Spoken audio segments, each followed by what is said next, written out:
কুম ওরহমতুল্লাহি ওবরাকাতু।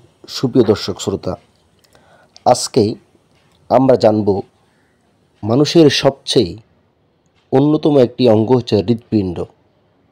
সেই হৃৎপিণ্ড সম্পর্কে বিজ্ঞান এবং কোরআনের তথ্য কি সে বিষয়ে আমরা সম্পর্কে জানার চেষ্টা করব। আজ থেকে প্রায় ১,৫০০ বছর পূর্বে নাজিল হওয়া পবিত্র কোরআন আজও বিজ্ঞানীদের কাছে বিস্ময়। বিজ্ঞানের অনেক তথ্য আছে যেগুলো মিথ্যা প্রমাণ করেছে পবিত্র আল কোরআন। তারই একটি হচ্ছে হার্ট বা হৃৎপিণ্ড নিয়ে কোরআনের গুরুত্বপূর্ণ তথ্য। বিজ্ঞানীরা এতদিন মনে করতেন মানবদেহের চিন্তাভাবনার কেন্দ্রবিন্দু ব্রেন বা মস্তিষ্ক, কিন্তু কোরআন বিজ্ঞানীদের সেই ধারণা ভুল প্রমাণ করে দিয়েছে।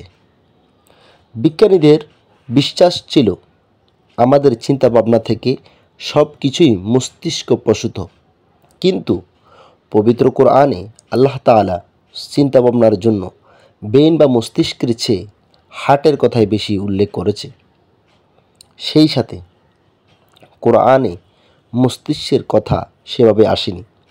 বিজ্ঞানের ভাষ্যমতে ব্রেনের গুরুত্ব বেশি, কারণ হার্ট একটি অঙ্গ মাত্র যা কেবল রক্ত পরিশোধন ও পরিচালনা করে।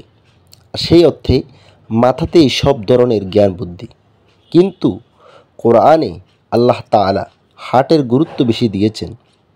সূরা সিজদার ৯ নম্বর আয়াতে আল্লাহ তাআলা বলেছেন, তারপর তিনি মানুষকে সুঠাম করেছেন এবং তাতে নিজের রূহ পু দিয়েছেন, আর তিনি তোমাদের জন্য কান, চোখ ও হৃদয় সৃষ্টি করেছেন। তোমরা খুবই সামান্যতম কৃতজ্ঞতা প্রকাশ করো। এই ছাড়া আল্লাহ তাআলা কোরআনে মানুষের হৃদয়ে রোগের কথাও বলেছেন। যাদের অন্তরে রোগ আছে, যাদের অন্তরে তালাবদ্ধ, তারা সুপথপ্রাপ্ত হয় না, তারা মন্দ কাজে জড়িত পড়ে। সূরা আহজাবের ১২ নং আয়াতে আল্লাহ সুবহানাহু ওয়া তাআলা বলেন, আর স্মরণ করো যখন মুনাফিকরা ও যাদের হৃদয়ে ছিল বেয়াদি, তারা বলেছিল আল্লাহ তার রাসূল সাল্লাল্লাহু আলাইহি সাল্লাম আমাদেরকে যে প্রতিশ্রুতি দিয়েছেন তা প্রতারণা ছাড়া কিছুই নয়।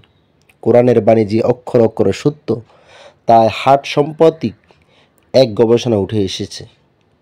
গবেষণা বলেছে মানুষের হার্ট বা হৃদয়ের নিজস্ব একটা মন আছে, যা মস্তিষ্ক থেকে আলাদাভাবে চিন্তা করে এবং নিজস্ব কিছু ধ্যান ধারণা পোষণ করে। মস্তিষ্কের মতোই হার্টের নিজস্ব তথ্য সংরক্ষণ এবং প্রক্রিয়াকরণের ক্ষমতা রয়েছে বলেই গবেষণায় জানা গেছে।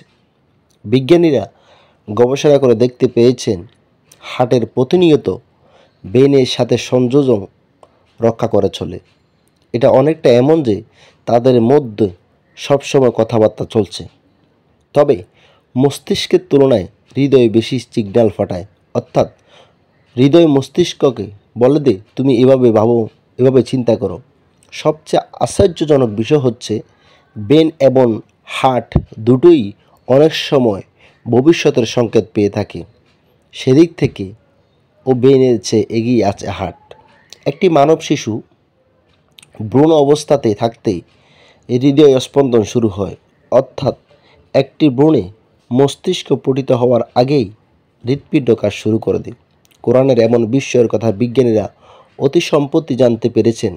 বিগত কয়েক দশকের বেশি সময় ধরে চালানো বিভিন্ন গবেষণা জানা যায় আবেগপূর্ণ তথ্য ৫ সেকেন্ডের আগেই জানতে পারে হার্ট। তাহলে সম্মানিত দর্শক শ্রোতা, আপনারা বুঝুন আল্লাহ সুবহানাহু ওয়া তাআলা কোরআনকে এমন বিশ্ববাসীর জন্য সমস্ত কিছু কোরআনের কোট করে দিয়েছেন। বিজ্ঞানীরা যেটা পাবে সেটা আজ থেকে ১,৫০০ বছর আগে আমাদের প্রাণপ্রিয় নবী, রহমতের নবী, মহাগ্রন্থ আল কোরআন আল্লাহর পক্ষ থেকে সে গ্রন্থ পেয়েছেন।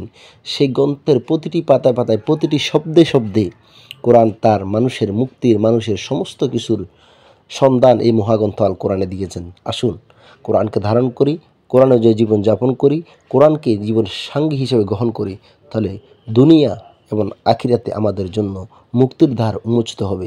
আসসালামু আলাইকুম ওয়া রাহমাতুল্লাহ।